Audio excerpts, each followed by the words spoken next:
This is going to be a video tutorial on how to enable or disable read receipts on Indeed.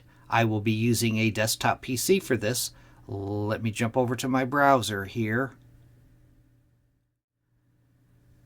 I have my browser open now and I am logged into Indeed.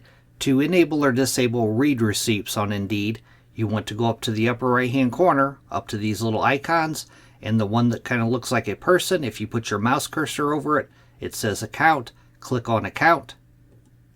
Then you want to go down to where it says Settings and click on Settings. Now on this page that opens up, the pane off to the left hand side, you want to click on Communications Settings.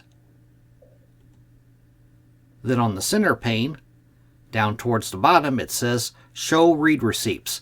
It says show people when you've read their message. When this is off, people won't be able to see when you've read their messages, and you won't be able to see when they've read yours.